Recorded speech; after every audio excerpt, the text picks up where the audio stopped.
Hello students, आज इस video में हम बात करेंगे क्लास 8 का क्वेश्चन नंबर 6 जो आपको दे रखा है कि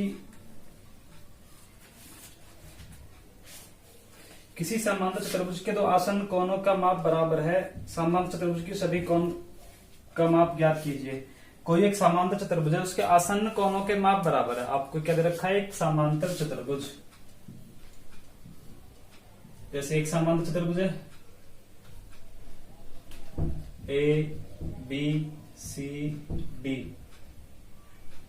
इसके आसन्न कोणों का माप बराबर है। आसन्न कोण मतलब जैसे ये भुजा, इस भुजा पर बने कोई भी कोण, ये दोनों कोण, अगर इस भुजा को लेंगे तो इस भुजा पर बने कोई भी कोण, इसको लेंगे तो इस पर बने कोई भी कोण, इसको लेंगे इस पर बने दोनों कोण, वो क्या होते हैं? आसन्न कोण। जैसे मैंने ये वाला तो इस पर ये वाला एक तो ये एक्स दे रखा है और एक ये आसन्न कोण क्या है? आसन्न कोणों का माप बराबर है। तो बराबर तो हम क्या मान लेंगे? एक्स लिखेंगे। पहले ए बी सी डी एक समांतर चतुर्भुज है।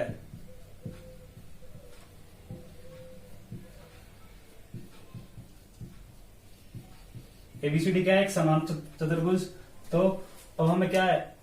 इसके आसन्न कोण देखने हैं। समांतर चतुर्भुज के आसन्न कोण माना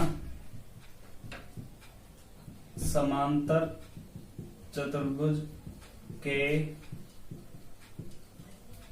आसन्न कोण हमने क्या माने? एक्स। आसन्न कोणों का योग कितना होता है? 180। एक्स जमा एक्स बराबर 180 अंश। क्यों? क्योंकि समांतर चतुर्भुज के आसन्न कोणों का योग 180 अंश होता है। x जमा x बराबर 180। इन दोनों कोणों को हम जोड़ेंगे, बराबर किसके आएगा? 180 के। क्यों आएगा? क्योंकि समांतर चतुर्भुज के आसन्न कोणों का योग 180 अंश होता है। x और x 2x बराबर 180 अंश। x निकालना है तो 2 इधर लेके आएंगे, किसका हो जाएगा? भाग का। 2 से इसको काटेंगे, दोनों 18 90। तो x बराबर कितना है? 90। तो ये भी, ये 90 है, तो ये भी कितने का हो जाएगा? 90 का। अब एक का हो गया, दूसरा भी x कितने का होगा? 90 का। हमें सारे कोण निकालने। सारे कोण कौन कौन से? तो लिखना है angle A is equal to 90 degree, angle B is equal to वो भी कितने का हो जाएगा? 90, एंगल C वो भी कितने का हो जाएगा? 90, angle D is equal to कितने का हो जाएगा? 90। सभी के माप हमें किसके निकालने हैं? सभी कोणों के माप निकालने। ये निकल गए एंगल ABCD के सभी का माप कितना आ रहा है? 90। इसका 90 है, इसका भी 90, तो C का कितना हो जाएगा? 90। क्यों हो जाएगा? क्योंकि ये क्या है? समांतर चतुर्भुज का सम्मुख कोण है। समांतर चतुर्भुज के सम्मुख कोण क्या होते हैं? बराबर। जब ये 90 का आया तो ये भी कितने का हो जाएगा? 90 का। ऐसे हम किसका निकाल देंगे? Angle D। एंगल D कैसे निकलेगा? B का आपको दे रखा है 90, तो D भी कितना हो जाएगा? 90। क्यों? क्योंकि समांतर चतुर्भुज के सम्मुख कोण क्या होते हैं? बराबर होते हैं। अब हम देखेंगे क्वेश्चन नंबर 7। क्वेश्चन नंबर 6 इसी प्रकार से करना है आपको। क्वेश्चन नंबर 7 में क्या है? आपको एक आकृति HOPE दे रखी है, जो क्या है? एक समांतर चतुर्भुज है। HOPE एक समांतर चतुर्भुज है। उसमें आपको XYZ का मान ज्ञात करना है। किसका? XYZ का। XYZ का मान हम किस प्रकार ज्ञात करेंगे? सबसे पहले क्या लिखना है? HOPE क्या है? एक समांतर चतुर्भुज। तो HOPE एक समांतर चतुर्भुज है। समांतर चतुर्भुज है। अब हमें क्या निकालना है? XYZ का। सबसे पहले हम क्या करेंगे? सबसे पहले हमें निकालना है ये वाला एंगल। इसको हम क्या मान लेंगे? एंगल 1। क्या मानेंगे? एंगल 1। लिखना है angle 1 plus 70 degree is equal to किसका होता है? 180 डिग्री। मैंने आपको पहले बता रखा है 180 डिग्री क्यों हो जाएगा? क्यों? क्योंकि रैखिक युग्म। रैखिक युग्म का मतलब क्या होता है? सरल रेखा पर बने दोनों कोणों का योग। सर हमेशा कोई भी एक रेखा है, उस पर जितने भी कोण बनेंगे, जैसे ये वाला कोण, ये वाला कोण, तो दोनों कोणों का योग कितना होगा? 180। अगर सरल रेखा पर 3 2 4 कितने भी कोण बने हो, सभी कोणों का योग कितना होता है? 180। ये एक सीधी रेखा, इस पर 2 कोण बने हुए, दोनों कोणों का योग क्या होता है? 180। इसलिए क्या लिखा जाता है इसको? रैखिक युग्म। या फिर हम लिख सकते हैं सरल रेखा पर बने कोण। हमें एंगल 1 का मान निकालना है, इज इक्वल टू 180 प्लस का इधर जाके किसका हो जाएगा? माइनस का।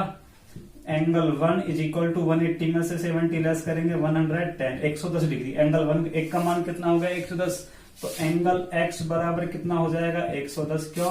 क्योंकि समांतर चतुर्भुज के सम्मुख कोण समांतर चतुर्भुज के सम्मुख कोण बराबर होते हैं। जो मैंने आपको पिछली वीडियो में प्रॉपर्टी लिखवाई थी समांतर चतुर्भुज की, उसके अनुसार समांतर चतुर्भुज के सम्मुख कोण क्या होते हैं? बराबर। सम्मुख का मतलब होता है सामने का, सम्मुख कोण बराबर होते हैं।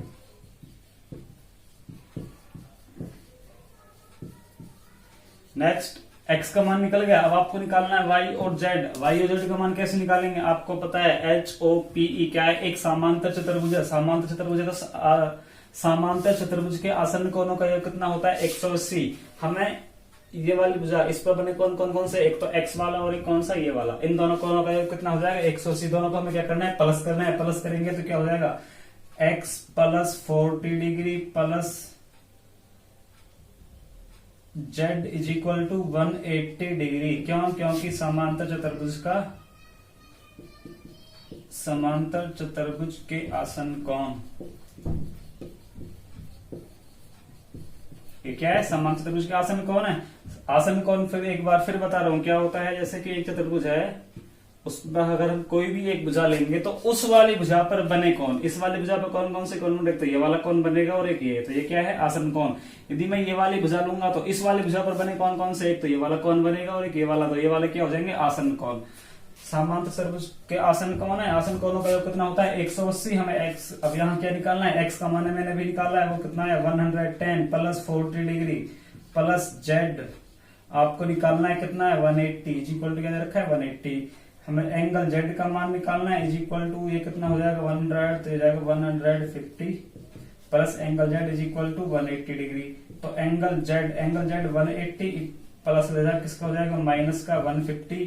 तो एंगल z कितना हो जाएगा? 30 डिग्री। कितना हो जाएगा? 30 डिग्री। एंगल z निकल गया। अब आपको क्या निकालना है? y हम किस प्रकार से निकालेंगे? y निकालने के दो तरीके, या तो आप निकाल दो तिर्यक रेखा के एक ही तरफ बने अंतः कोणों का योग, या फिर आप निकाल दो त्रिभुज के तीनों कोणों का योग। आप किसी से भी निकाल सकते हो। सीधा आपको लिख देना है y इज इक्वल टू हो जाएगा 40 डिग्री। क्यों? क्योंकि है अंतः एकांतर कोण।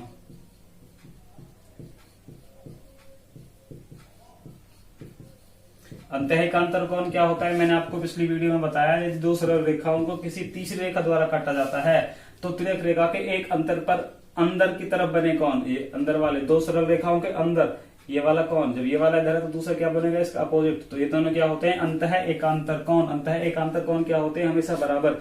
या तो इस तरीके से कर सकते हैं, या फिर क्या है? HOP। हम ये वाला त्रिभुज लेंगे, इस वाले त्रिभुज में z का मान आपने निकाल लिया, ये आपको एंगल 1 आपने निकाल लिया। एंगल y, त्रिभुज के तीनों कोणों का योग कितना होता है? 180 अंश।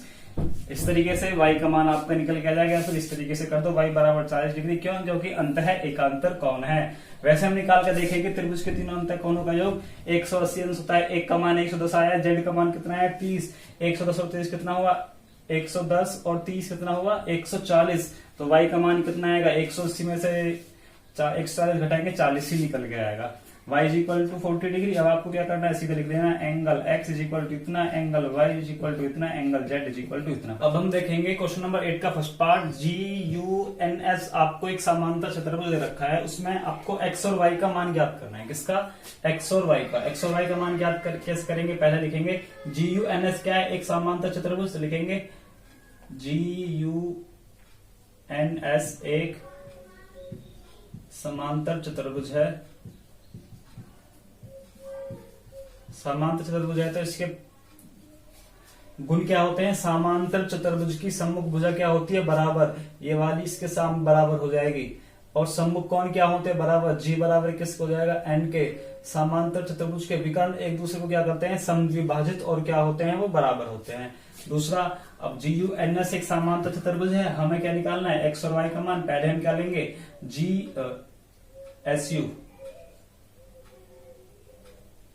SG बराबर है NU के। अब सीधा लिख दो 3x इज इक्वल टू 18। क्यों? क्योंकि समांतर चतुर्भुज के सम्मुख कोण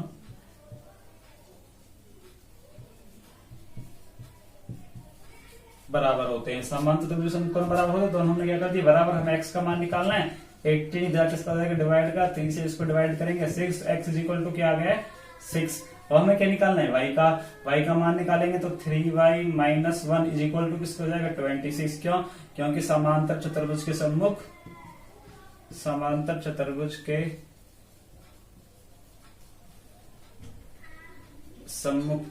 सम्मुख कौन क्या होते हैं, बराबर। तो बराबर कर दिए, हमें क्या निकालना है, y का मान।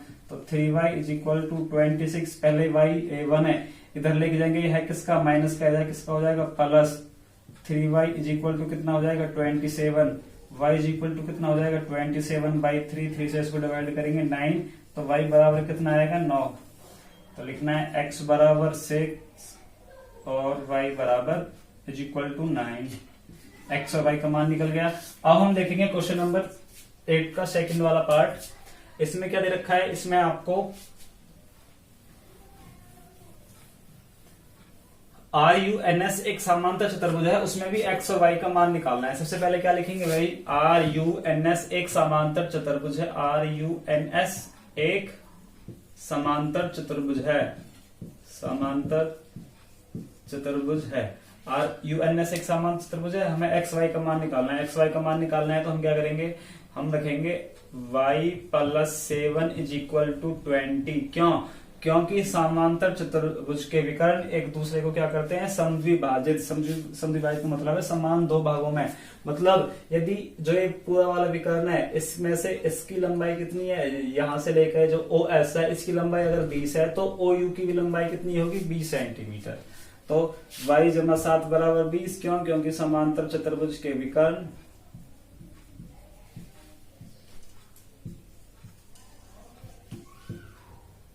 एक दूसरे को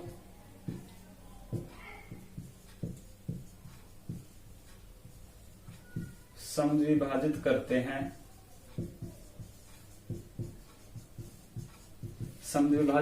समांतर चतुर्भुज के विकर्ण एक दूसरे को समद्विभाजित करते हैं। हमें y का मान निकालना है, तो y is equal to 20 minus 7 plus का रिजल्ट किसका हो जाएगा, माइनस का। तो y इज इक्वल टू 20 में 7 लेस करेंगे कितना आएगा, 13। कितना निकल के आएगा, 13। y का मान आ गया। अब हमें क्या निकालना है, x प्लस y।